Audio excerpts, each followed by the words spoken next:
CM देने वाले हैं लाडली बहनों को झटका। जिस योजना ने जिताया उसी को बंद करने का फैसला। मामा शिवराज के साथ साथ उनकी योजनाओं की भी विदाई। सबसे महत्वाकांक्षी योजना को नए सीएम किनारे लगा रहे। नमस्कार, मैं हूं आपके साथ राखी लांबा। 13 दिसंबर 2023 को मध्य प्रदेश में मोदी शाह की सोची समझी योजना के तहत शिवराज सिंह चौहान को हटाकर मोहन यादव को सीएम बना दिया गया। इसे योजना इसलिए कहेंगे क्योंकि बीजेपी भी जानती है कि शिवराज सिंह चौहान ने ही एमपी में उन्हें सरकार दिलवाई है। भले ही वह चुनाव मोदी के चेहरे पर, पार्टी के सिंबल पर लड़ा गया हो, लेकिन लोगों के दिलों में मामा के लिए ही प्यार और सम्मान था।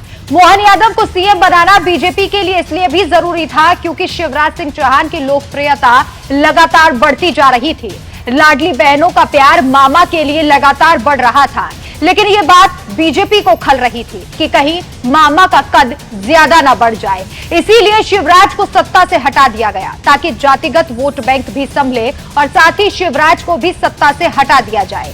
यानी एक पंथ दो काज। शिवराज सिंह चौहान की वजह से बीजेपी को जिस मध्य प्रदेश में सत्ता नसीब हुई, उसी मध्य प्रदेश में उन्हें सत्ता से बेदखल कर दिया गया। और अब शिवराज सिंह चौहान को किनारे लगाने के बाद बारी है उनकी योजनाओं को किनारे लगाने की।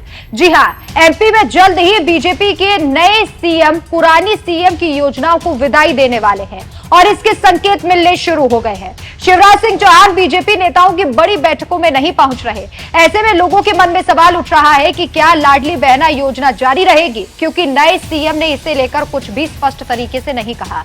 यहां तक कि जब नए सीएम मोहन यादव ने अपनी पहली प्रेस कॉन्फ्रेंस की तो उन्होंने कई मुद्दों पर बातचीत की, कई फैसले लिए, लेकिन लाडली बहना योजना का जिक्र तक नहीं किया। ऐसे कई और भी संकेत मिल रहे हैं कि ये योजना जल्द क्लोज होने वाली है। सीएम बनने के बाद अपनी पहली प्रेस कॉन्फ्रेंस में नवनिर्वाचित मुख्यमंत्री मोहन यादव ने जिस तरह की बात की थी, उससे संदेश गया था कि देखा जाएगा लाडली बहना का क्या करना है। हालांकि उन्होंने सीधे तौर पर कभी इनकार नहीं किया, तो लागू करने का वादा भी उनकी तरफ से नहीं किया गया। वे बार बार अपने इंटरव्यू और सोशल मीडिया पर यही कहते रहते हैं कि सभी जरूरी लोक कल्याण वाली योजनाएं चलती रहेंगी। इसलिए आम लोगों में उम्मीद भी बनी हुई है कि ये योजना भी निरंतर चलेगी। कम से कम लोग इतना तो जरूर सोचते हैं कि लोकसभा चुनावों तक वो खाते में राशि आती रहेगी। इसके अलावा पीएम नरेंद्र मोदी भी ये इशारा कर चुके हैं कि शायद ये योजना बंद हो सकती है। भाजपा ने 3 राज्यों में नए और अनजान चेहरों को मुख्यमंत्री बनाया। इसका क्या संदेश है? पीएम ने एक अखबार को दिए गए इंटरव्यू में इस सवाल के जवाब में कुछ इस तरह की बातें कही। उससे लगा कि पीएम लाडली बहना योजना को लेकर शिवराज सिंह चौहान जिस तरह खुद की ब्रांडिंग कर रहे थे, ये बात शायद पीएम नरेंद्र मोदी को पसंद नहीं आई। पीएम ने अपने इंटरव्यू में कहा था, हमारे देश का दुर्भाग्य रहा है कि जो लोग अपनी वाणी से, अपनी बुद्धि और अपने व्यक्तित्व से सामाजिक जीवन में प्रभाव पैदा करते हैं, उनमें से एक बहुत बड़ा वर्ग एक घिसी पिटी बंद मानसिकता में जकड़ा हुआ है। ये सिर्फ राजनीतिक क्षेत्र तक ही सीमित नहीं, जीवन के सभी क्षेत्रों में ये प्रवृत्ति हमें परेशान करती है। जैसे किसी भी सेक्टर में कोई नाम अगर बड़ा हो गया, किसी ने अपनी ब्रांडिंग कर दी, तो बाकी लोगों पर ध्यान नहीं जाता, चाहे वो कितने भी प्रतिभाशाली क्यों ना हो, कितना भी अच्छा काम क्यों ना करते हो। वैसा ही राजनीतिक क्षेत्र में भी होता है। दुर्भाग्य से अनेक दशकों से कुछ ही परिवारों पर मीडिया का फोकस रहा है। इतना ही नहीं, पीएम नरेंद्र मोदी ने आगे कहा, इस वजह से लोगों की प्रतिभा और उपयोगिता की चर्चा नहीं हो पाई है। इसके कारण आपको कई बार कुछ लोग नए लगते हैं, लेकिन सच्चाई ये है कि वे नए नहीं होते।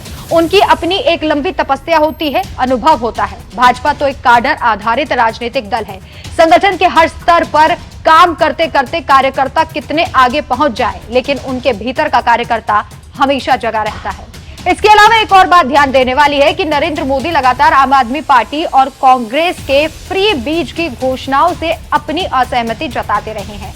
एमपी में लाडली बहना योजना भी मुफ्त की स्कीम रही है और चुनावों में इस स्कीम का बीजेपी को खूब फायदा भी हुआ। अगर बीजेपी इस स्कीम को नहीं हटाती तो विपक्ष को भी मौका मिल जाएगा।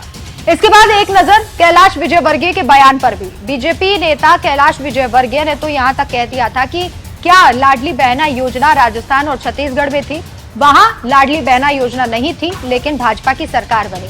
तो इसका मतलब यह है कि जीत प्रधानमंत्री नरेंद्र मोदी के चेहरे और उनकी गारंटी पर मिल रही है, ना कि किसी लाडली बहना योजना के दम पर। इन सभी बातों पर अगर ध्यान दिया जाए, गौर दिया जाए, तो साफ पता चलता है कि बीजेपी शिवराज की इन योजनाओं को किनारे लगाने वाली है। लेकिन ये योजना वो है जिसने बीजेपी को मध्य प्रदेश में सरकार बनाकर दी।